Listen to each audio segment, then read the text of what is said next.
कि ये जो इरिक्सन साइकिल दिया गया था, इस इरिक्सन साइकिल के अंदर ऐसे कौन कौन से प्रोसेस हैं जिनके बारे में हमें यहाँ पे स्टडी करनी है। और अगर ये इरिक्सन साइकिल है तो दैट मीन्स एक साइकिल के अंदर कुछ डिफरेंट प्रोसेसेस होंगे जो उस साइकिल को कंप्लीट करेंगे। तो वो साइकिल, वो प्रोसेस पूरा का पूरा हमें पढ़ना है, समझना है। अब आपका जो इरिक्सन साइकिल है, यहाँ पे आप इन दोनों डायग्राम से देख सकते हैं कि आपके दो प्रोसेस यहाँ पे क्या हैं। ये आपका कांस्टेंट प्रेशर और ये भी आपका कांस्टेंट प्रेशर। तो यहाँ पे दो प्रोसेस आपको क्या मिलेंगे, टू कांस्टेंट प्रेशर प्रोसेस। अब आप यहाँ पे देखोगे आपके टीएस डायग्राम में, तो आपको पता चलेगा यहाँ पे 3 to 4 is constant temperature process एंड 1 to 2 is also constant temperature process. तो हम यहाँ पे कह सकते हैं कि 2 processes are constant temperature process. तो अब इस तरह से हमें पता चला कि हमारे प्रोसेस के अंदर, इसके अंदर दो तो कांस्टेंट प्रेशर प्रोसेस हैं और दो हमारे कांस्टेंट टेम्परेचर प्रोसेस। तो इनके अकॉर्डिंग हमें अपना ग्राफ है वो ड्रॉ करना है, प्लस साथ में इसमें एक आपका चेंजेस रहेगा। इसमें आपका हीट एडिशन है वो आपके आइसोथर्मल प्रोसेस में होगा। बाकी प्रोसेसेस में हमारा हीट एडिशन कहाँ होता था, या तो आपका कांस्टेंट वॉल्यूम पे या कांस्टेंट प्रेशर पे। बट यहाँ पे आपकी हीट एडिशन और हीट रिजेक्शन दोनों ही चीज़ें आपके प्रोसेस जो कि आपके कांस्टेंट टेम्परेचर प्रोसेस हैं वहाँ होंगी। तो उन प्रोसेसेस में हमारे प्रोसेस 1 to 2 आपका कौन सा है, कांस्टेंट टेम्परेचर प्रोसेस, और 3 to 4 is also constant temperature process. तो ये दोनों प्रोसेस हैं हमारे, ये आपके कांस्टेंट टेम्परेचर प्रोसेस। और हमारे 2 to 3 एंड 4 to 1 ये दोनों प्रोसेस आपके कांस्टेंट प्रेशर प्रोसेस हैं।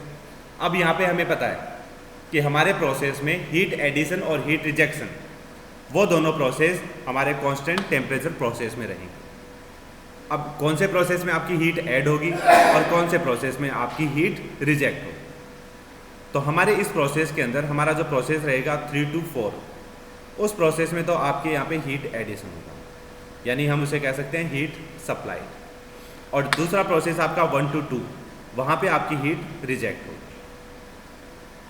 Heat reject.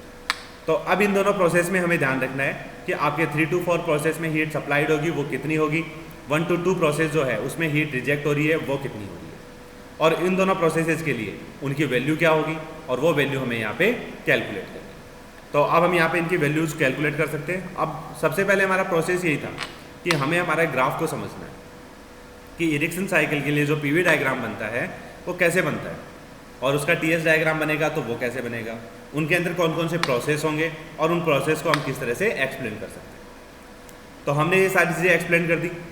अब हम इसके लिए एक्सप्लेन करेंगे कि हमें यहाँ पे इसकी एफिशिएंसी कैलकुलेट करनी है। तो एफिशिएंसी कैलकुलेट करने के लिए हम कंसिडर करते हैं यूनिट मास। तो फॉर ए यूनिट मास, और हमारा वर्किंग फ्लूइड क्या है, एयर यूज कर रहे हैं हम, तो यूनिट मास ऑफ एयर के लिए आप यूज कर रहे हो तो उसमें आपको हीट सप्लाइड कैलकुलेट करनी है। तो हीट सप्लाइड आपकी होगी प्रोसेस कौन से के लिए, 3 to 4 के लिए, heat supplied for process 3 to 4। 3 to 4 process में आपकी हीट सप्लाई क्या होगी, उसे हम लिख सकते हैं Q 3 to 4 equals.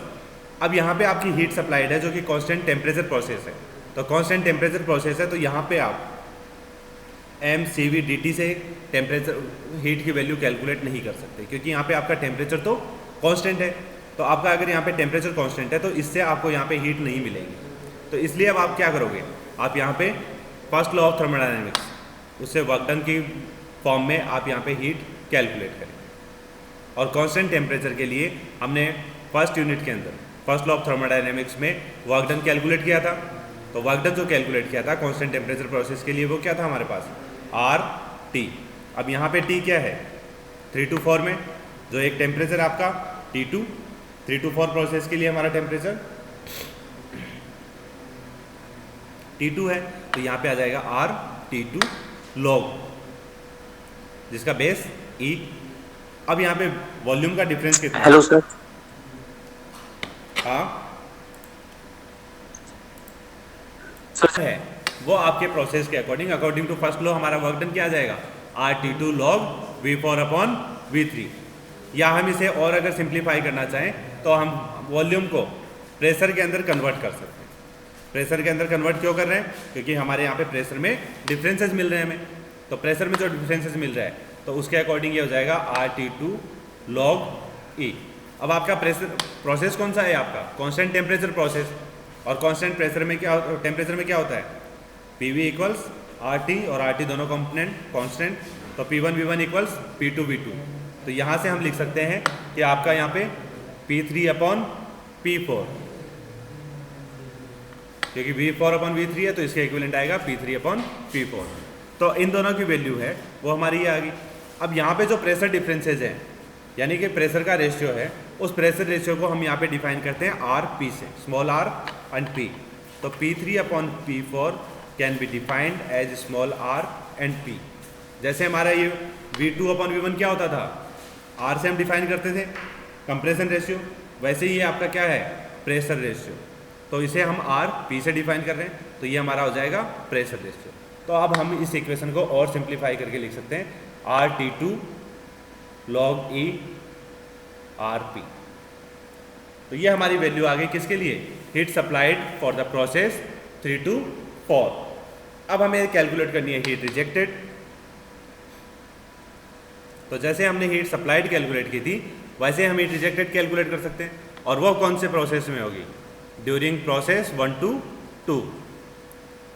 During process 1 to 2 उसके लिए हमारी हीट रिजेक्ट कितनी आ रही है?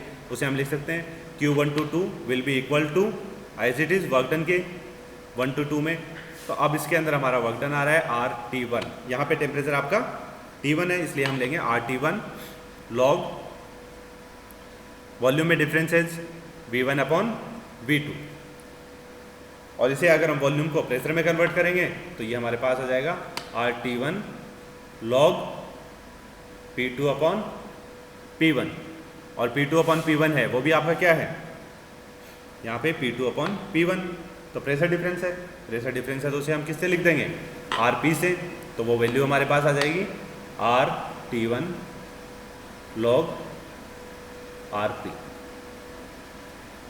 तो दोनों में डिफरेंस क्या आया? सिर्फ टेम्परेचर का। यहाँ पे T2, यहाँ पे T1, बाकी टर्म हमारी सेम है। अब हम यहाँ पे लिख सकते हैं, हाँ, तो वर्क डन क्या रहेगा इसका? अब हीट सप्लाइड हमारे पास है, हीट रिजेक्टेड हमारे पास है, तो work done for the system, work done क्या हो जाएगा? हीट एडेड या heat supplied minus heat rejected. Heat supplied हमारी क्या थी? RT2 log RP minus heat rejected हमारे पास है RT1 log RP। अब हमें यहाँ पे एफिशिएंसी कैलकुलेट करनी है, और एफिशिएंसी हमें बताएगी, हाँ, so thermal efficiency will be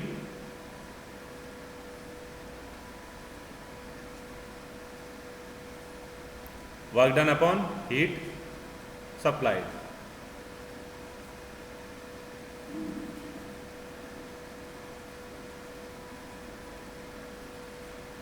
work done की वैल्यू हमारे पास है एंड हीट सप्लाइड हमारे पास है, दोनों वैल्यूज हमें गिवन है। अब हमारी दोनों वैल्यूज हम यहाँ पे इस फॉर्मूले में पुट कर सकते हैं, और दोनों वैल्यूज अगर इस फॉर्मूले में हम पुट करते हैं तो हमें हमारी थर्मल एफिशिएंसी मिल जाएगी। तो हम कैलकुलेट कर लेंगे थर्मल एफिशिएंसी की वैल्यू क्या रहेगी।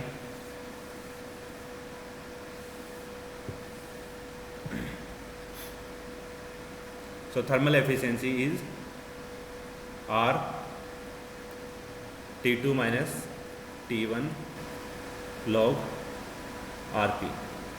दोनों में से हमने T2 माइनस T1 कॉमन ले लिया, log RP है, अपॉन RT2 log RP। यहाँ पे आपके R कॉमन है, log RP कॉमन है, सब कैंसिल आउट हो गए, तो हमारे पास बच गया T2 minus T1 upon T2। अब ये हमारी थर्मल एफिशिएंसी आ गई। अब इस थर्मल एफिशिएंसी को आप देख के कह सकते हो कि ये आपके कार्नोट साइकिल की एफिशिएंसी के इक्विवेलेंट है या नहीं है। यहाँ पे सिर्फ ये ध्यान रखना है, कार्नोट साइकिल में हम मैक्सिमम टेम्परेचर लेते थे, वो हमारा T1 होता था, और मिनिमम जो सिंक का टेम्परेचर था वो T2 टेम्परेचर होता था।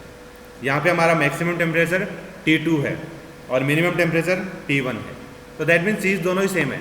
यहाँ पे T1 माइनस T2 लिखते थे, T1 minus T2 upon T1, as it is हमारा यहाँ पे क्या आ रहा है, T2 minus T1 upon T2, that means higher temperature minus minimum temperature upon higher temperature.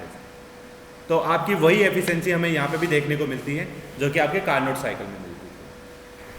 तो जैसे कार्नोट साइकिल एक रिवर्सिबल प्रोसेस था, कंप्लीट रिवर्सिबल प्रोसेस, वैसे ही आपका इरेक्शन साइकिल है वो भी एक कम्प्लीटली रिवर्सिबल प्रोसेस है और इसकी एफिशिएंसी भी आपके कार्नोट साइकिल के इक्विवेलेंट है, सेम है। तो यही चीज़ें हमें यहाँ पे देखनी है और इसकी एफिशिएंसी भी किस पे डिपेंड कर रही है, आपके टेम्परेचर की लिमिट्स पे, आपके मैक्सिमम टेम्परेचर और मिनिमम टेम्परेचर T2 और T1, तो इन्हीं दोनों पे इसकी एफिशिएंसी डिपेंड करेगी। या इसे और सिंप्लीफाई लिखो तो 1 माइनस T1 अपॉन T2 भी आप लिख सकते हैं।